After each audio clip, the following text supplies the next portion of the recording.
Brian kneeled at his mother's grave and wept inconsolably. In his tears, he repeated, "Forgive me, Mother. I know I am to blame. I hope you will forgive me, if only I knew."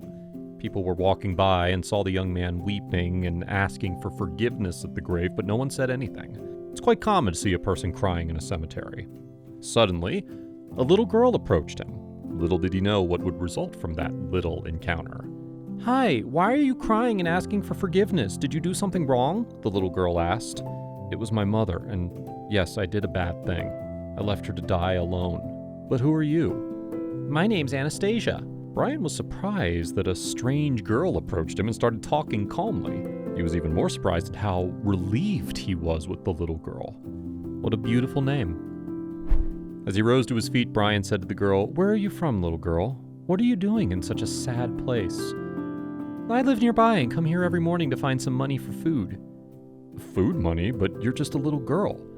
"Yes, I'm a little girl, but I have to get money for food.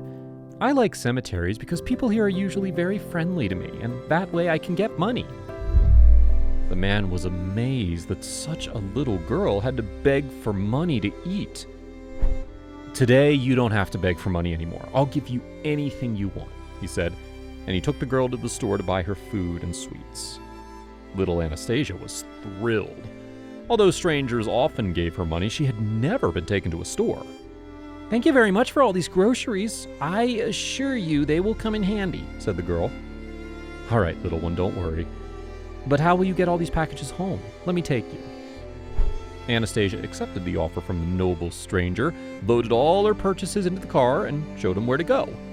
They drove to an abandoned house where an older woman met them. "You're early. And who's this man?" she asked. "Good afternoon. My name's Brian. I helped Anastasia get enough food to last her for the next week." "A week? This girl's greedy. She'll eat it all up in a couple of days." "How can you be so ungrateful as to say that? And how can you send a little girl to beg when you can do something yourself?" The man was indignant. "Me? I'm taking care of her. Do I have to look for food as well? No, life is never easy. Let her learn to take care of herself on the street." "While you eat what she's got? Wow." The conversation was getting tense when Anastasia interjected, "Please stop arguing." "Okay, baby girl. I'll come over later to give you more food," Brian said.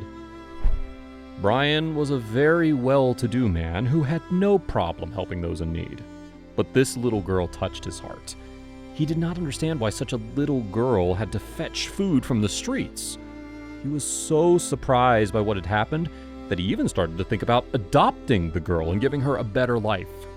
The thought did not leave his mind.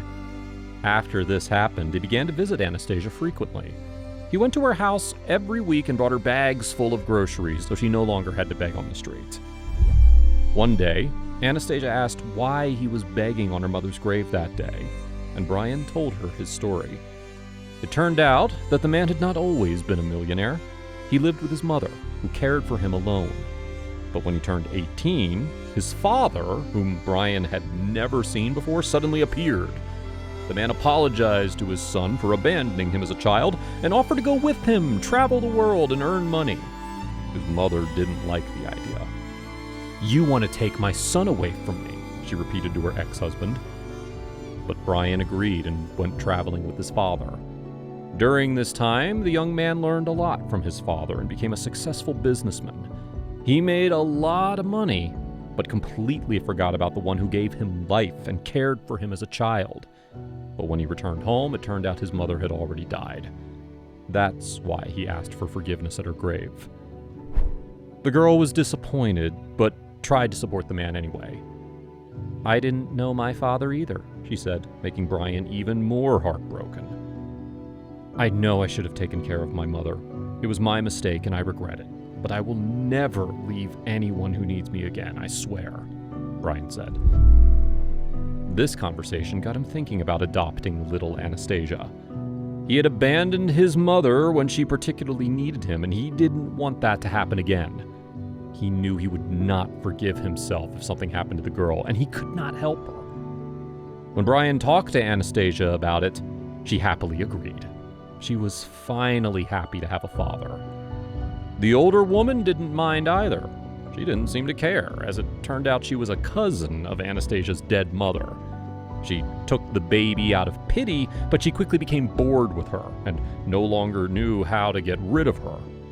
Brian very promptly arranged all the necessary documents to adopt Anastasia. Now, the girl finally had a loving father who could care for her. With Brian, Anastasia began to eat normally and could travel, study, and live a full life. Soon, Brian met a girl he fell in love with at first sight. They got married, and the three of them lived happily ever after. Little Anastasia was very grateful to Brian for adopting her, and the man was sure his mother would be delighted with her son. That encounter at the cemetery had taught him a lot. Everything that happens in life has a purpose. If he had not cried at his mother's grave, he would not have met Anastasia, and then the girl would still be starving and begging in the streets, living with an aunt who did not even love her. Now, the girl is happy. She goes to school and eats as many sweets as she wants. But most importantly, she now has a family that loves her and ensures she's doing well. Brian has a more straightforward attitude toward life. He's learned that money's not the most important thing, and that it is much more important to love and be loved by the people closest to you and never forget about them, no matter what happens in your life. Thank you for reaching the end of the video. To watch more stories, click on the playlist to the right. Until next time, stay safe.